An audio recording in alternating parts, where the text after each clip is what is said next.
Om Shanti, everyone. Welcome to the next normal. I'm your host, Sister Jenna. We're broadcasting from the beautiful Meditation Museum in the nation's capital in Washington, D.C. I'm happy to share that we're getting the space ready to really reopen regularly. It's really a matter of just staffing, and we did not get any help from the government. So we were maintaining the museum for all these years that it was closed. I know we started to open it up one day a week, and that was really, again, just to create the energy and keep things going. But there's so many changes before the pandemic, during the pandemic, and after the pandemic. And the changes in consciousness. We've changed a lot in consciousness. I remembered when the pandemic started, I thought the world was going to become heaven. Naive, am I not? Really, I thought that for the first time, we, as a humanity, had this enormous opportunity to reset our lives, reset our karmas, reset our world, and make the world better.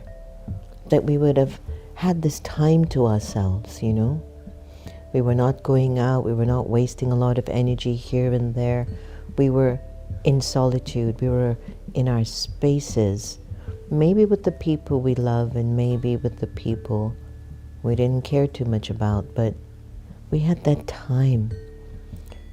I guess for individuals who are in abusive marriages or abusive relationships, I'm sure it must have been a consciousness of hell. For individuals who would be easily trafficked or kidnapped, they were saved because it was very hard to move around and not be seen. It was just a profound time. And I speak to you with an extremely open mind. I'm not speaking with you from a space where I only see this. And each day my level of consciousness expands. Each time you have a realization which was fueled by your self-honesty and humility. It was fueled by your honesty with yourself, which means maybe you were not so perfect. And maybe you were, but you were honest enough to identify it. That honesty took you to another level of self-realization. It fascinates me. This morning I couldn't stop thinking about how much we have changed. From being this soul-conscious being, completely in tune with your sentient self. We were completely in tune with being an embodiment of love and peace and purity and light and might and, oh my goodness, generosity of spirit. We were in tune. Our spirit was charitable. It wasn't a taking spirit. We had a chuckle yesterday on the way to the museum, and we were just sharing about the donations. You know, donations come and they don't come. And many of you don't know my lifestyle is very, very simple. But Santosh and Rashmi, they were sharing, and I had also realized when you look at me, I don't seem simple. I really seem like there's a lot in my world and maybe a lot of financial abundance, you know, because I take myself clean. I wear the same clothes just about every day. And it's just simple, but it's abundant in its simplicity. And we were just sharing about, you know, sometimes many people actually come to me to borrow money. And I will smile at them and I go, oh my gosh, you forgot I'm a nun, right? You forgot I'm not working, right? I'm just serving humanity. But because I've let God, I've allowed Baba's consciousness of abundance and love and light to move me through life. Maybe I don't have $1 in my pocket for you, but I have $1,000,000 worth of wisdom to share that could perhaps assist you, and then just don't forget me on the journey. And I always believe that friends should always support friends to keep moving the story forward. Anyway, that's another story.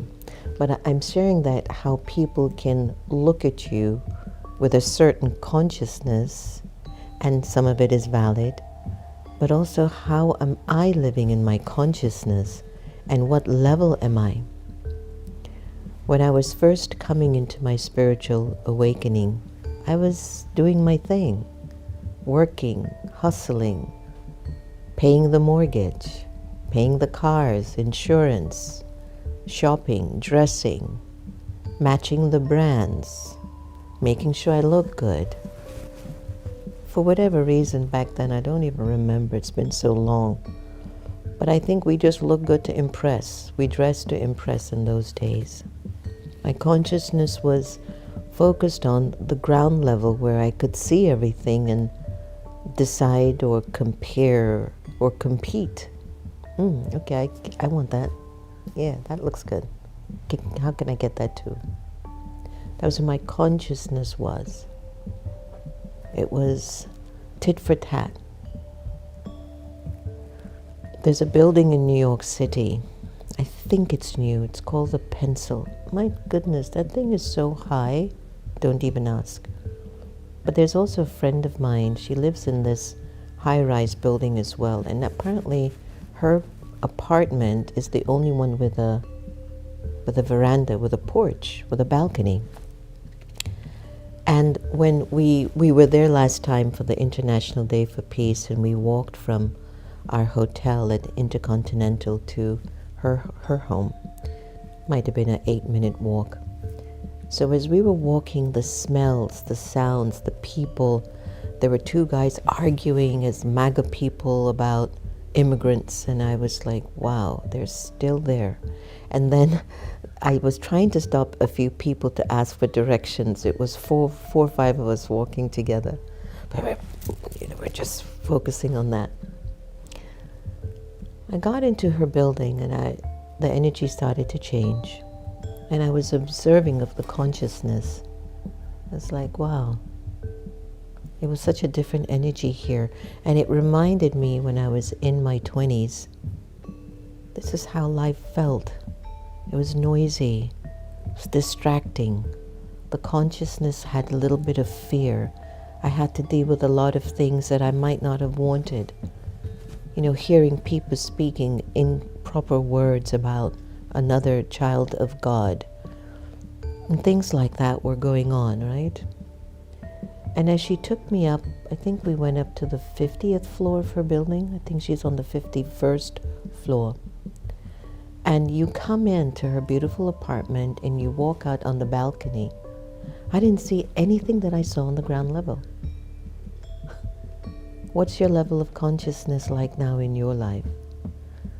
Are you still on that first floor of just distractions and competition and who hates who and who's challenging who and this one's better than this one and my God is better than your God and I have a superiority over God because I am Jewish, I'm Muslim, I'm Christian, I'm Hindu. My religion is stronger than yours, right? That's all ground level thinking, and none of those prophets, none of them kept living at a ground level.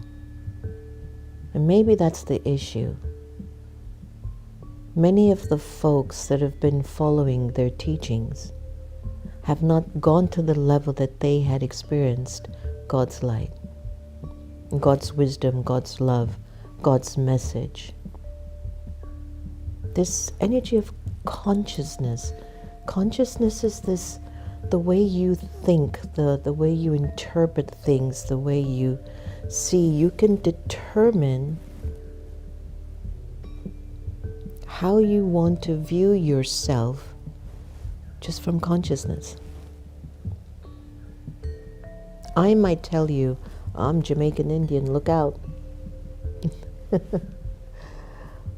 Or I could say, I'm God's child and I'm a pure and a peaceful soul, look out. It's two different, it'll take me down two different paths. But we once came here whole, sentient.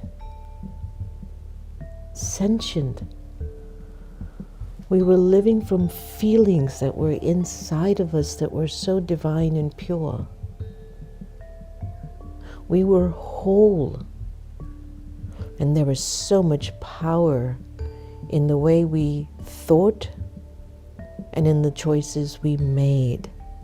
And we weren't making a million of them in a million ways. We were just doing one at a time, and it was fulfilling the cause, the purpose, the moment. I don't even know if the society even remembers once upon a time we weren't divided as people, that we were whole, full of love and wisdom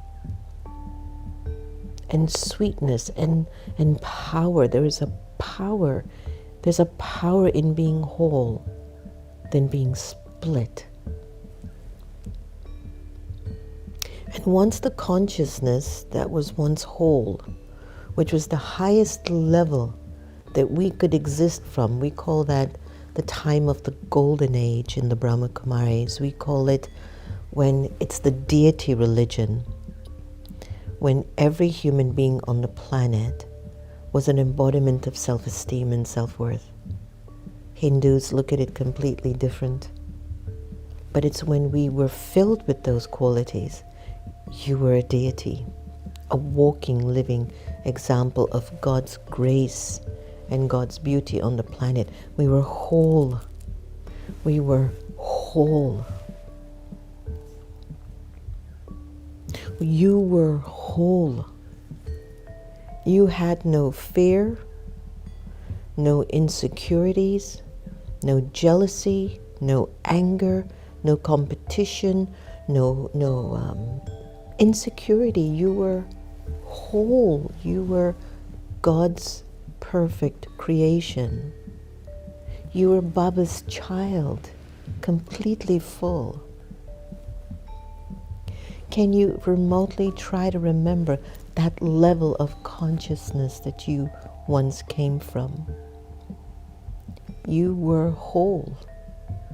And the moment that split occurred, the consciousness that was at the highest level of completion, perfection, in the Brahma Kumaris, we sometimes use the word Bap Saman. Your mind was equivalent to God's energy of benevolence. Man, Bap. Your mind radiated that kind of love, of wisdom and God. And I tell you, I sit here in front of you with the intention to get to that level again. Because that's the level we all came down in. But after going through all these lives and situations, circumstances, environment, government, financial situations, health situations, human relationships, it's split. Here's my soul conscious self. Here's my body conscious self building a lot of momentum, taking a lot of the energy of what my soul conscious once whole self used to be. And it starts to pull energy of identification from outside of itself. Man, woman, black, white, Democrat, Republican, rich, poor, American, Indian, African, Chinese, tall, short, pretty, ugly, fat, skinny, fair skin, dark skin, brown skin, yellow skin, white skin. And as that consciousness kept being fed over a long period of time, in one lifetime, in 5 lifetimes, in 10 lifetimes, in 20, in 50, it could go up to as much as 84 lifetimes before the soul goes into real recycle mode. The division. Human consciousness, the first floor of that apartment building. When I went up to the 51st floor, it reminded me of how huge the soul is if it's whole. It can see everything. I saw the Hudson River, I saw Weehawken, I saw the city, I saw Times Square, I saw the lights, saw these little dots called yellow cabs down below. When I was on the first level, I didn't see none of that. I just heard people fighting, some people ignored me, a cop gave me directions, it was smelly, I was smelling the barbecue, I passed by some fresh fruits, that was nice. And even if on the first floor I was telling you the beauty of what I was seeing on the 50th floor, you know how you would respond to me? Oh, that's nice.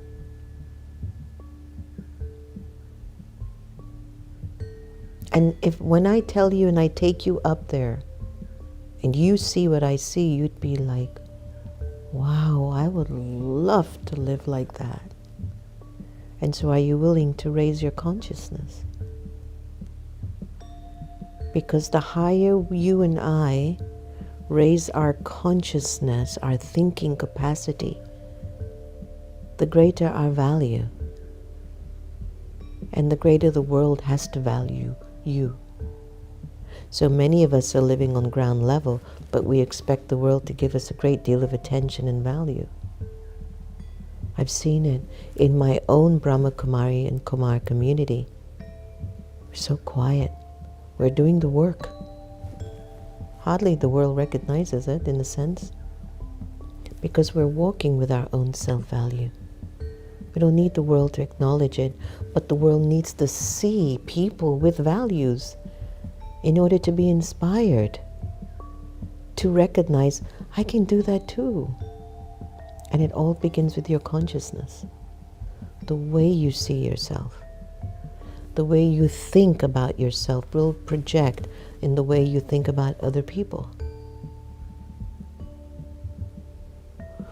When you believe in your self-worth and you can acknowledge that you are split, that you have split your truth into half, that you have split your purity into half, that you have split your love into half. Now love has a mixture of attachment in it, and it's not clear, do I love you or do I hate you? I want to love you, but something in me won't love you. That's your attachment. That's your lust. That's your ego. That's your greed. I want to love you. You're not a bad person, but I hate that you say it like this, you're like this, that you're like that. Because the soul is split, it doesn't even have the power to pull the energy of its real self into its frame and to be able to level up and consciously think, hey, I love you, but also sometimes I just feel like I wish you would pay more attention to me. You would help me. You would invite me into your space. You see, that kind of a self-talk, that kind of a consciousness, that's going to always level you up, because nobody can compete with honesty with the self. I'm not talking about honesty that is abrasive and aggressive. I'm talking about honesty that makes you vulnerable with the right people, especially, that can move your story forward, that can level up your consciousness. Consciousness has been always a trick to define, but when somebody dies, the soul leaves the body, you could see consciousness is gone. The soul is gone from the body, and it's a corpse. But while the soul was in the body, did it live in soul awareness, which is the qualities of power and grace, and beauty and love? Or did it live like a monster and took only that which was limited, the ego of the self, which took everything out of it and stole the soul from being happy? Oh, I could go on. We only have 30 minutes. It is such an intoxicating topic. What level of consciousness are you in, my friends? Ground level? Just hanging out with everything? Getting affected by all the dirt? Or are you willing to level up? Take your life to another dimension of understanding. Why are you here? What's the good that you've got to do?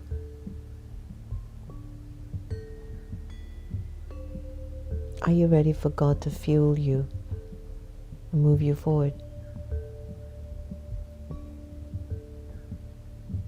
Let's take a moment of silence. Just quiet.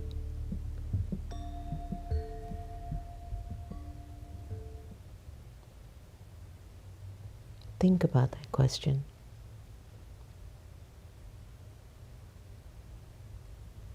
Just think about it.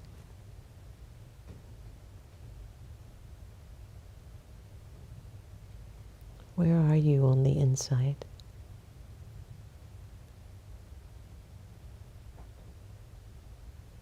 Who are you?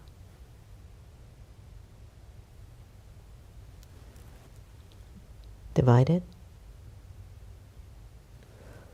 or whole?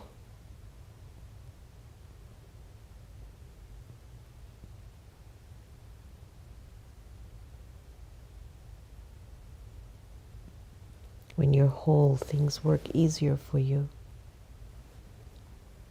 When you're divided, it's a struggle. You choose. Santosh, let's take a look on what would awakened intelligence say about consciousness. It's a state of being aware of and able to think, perceive and experience one's surroundings, thoughts, emotions. So it's kind of like being mindful.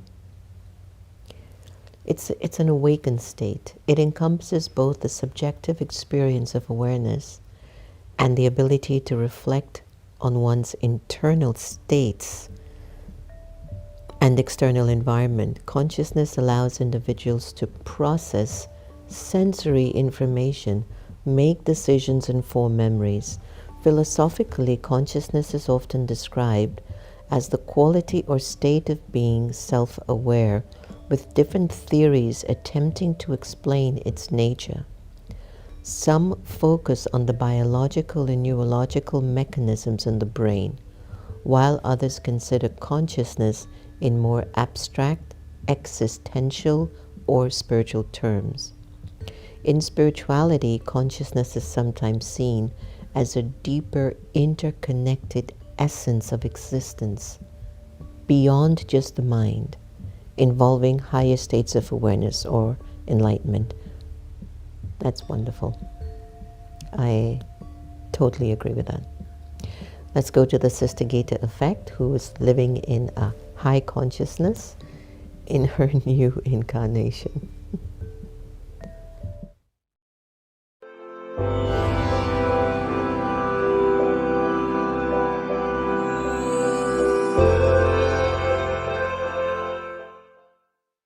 God's light.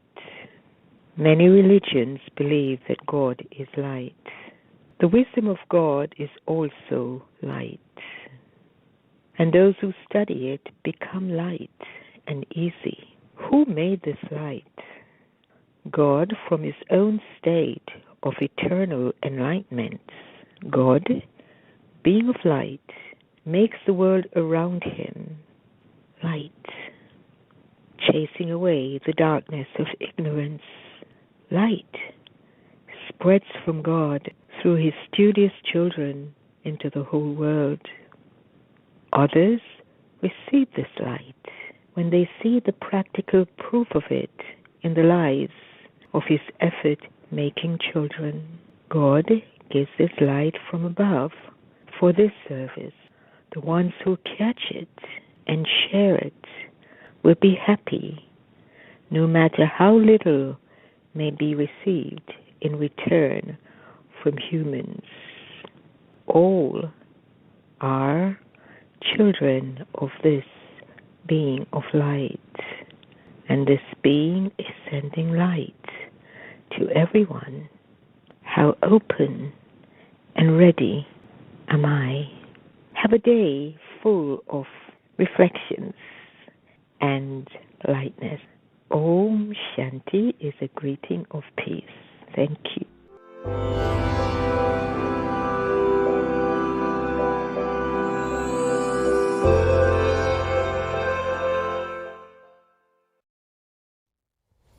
My angel, Sister Gita. Today's Avak Signal. I don't know if I read the same one yesterday, but here. In order to transform the sanskars of attraction to the body that pull you against your wish, pay attention to two main things. See each one's character. Number two, only see the living being, the soul. At present, this is the main effort that is required. With this effort, your sanskars, your consciousness, your subconscious, your personality will continue to be purified, and body consciousness, the division that takes so much of our power, the body conscious vision will cease, will finish. We will stop wasting so much of our valuable time. So good morning, Jan and Gigi and Kushali, Rashmi, hi Jackie, hi Raj. How does one change one's level of thinking and consciousness when it has been conditioned over a long period of time? Great question. Raj, I think you're changing it now. Every time you tune into Next Normal, I know there's something you're thinking.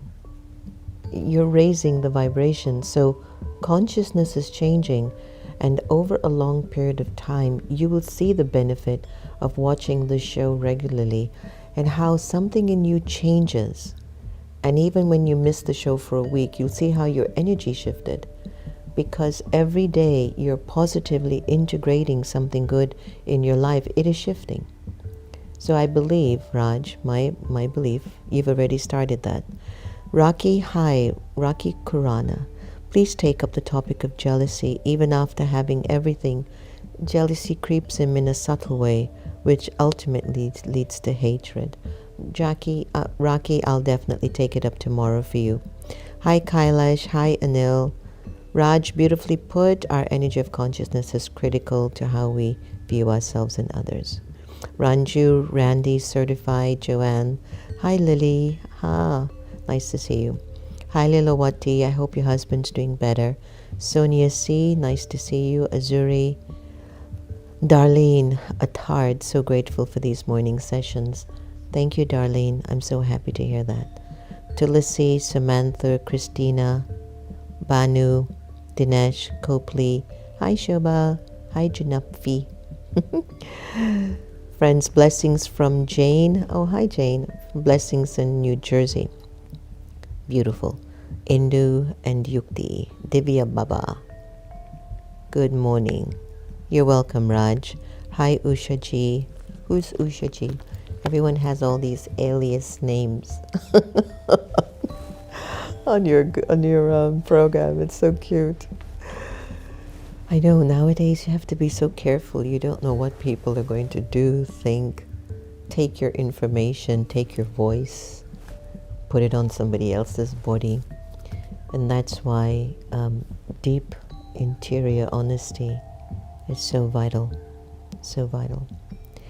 And for the question on jealousy, we'll explore that tomorrow, okay? And it's a human tendency, it's a human behavior. Don't be too hard on yourself.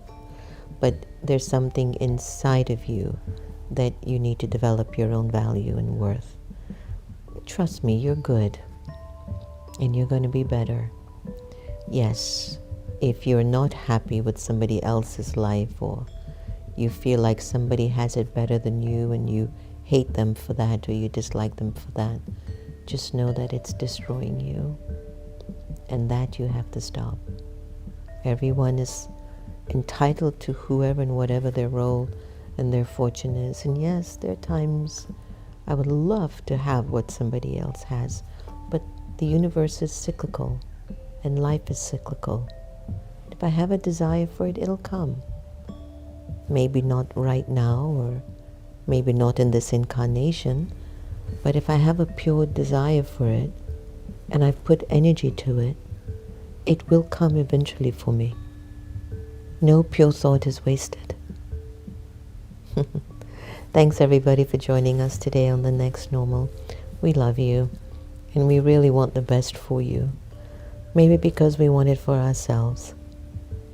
And we deeply believe that if we can take care of each other, it's a sign of taking care of ourselves too. To destroy attachment, practice loving everybody the same. Thank you for joining The Next Normal. Take care of yourselves, please. Om Shanti.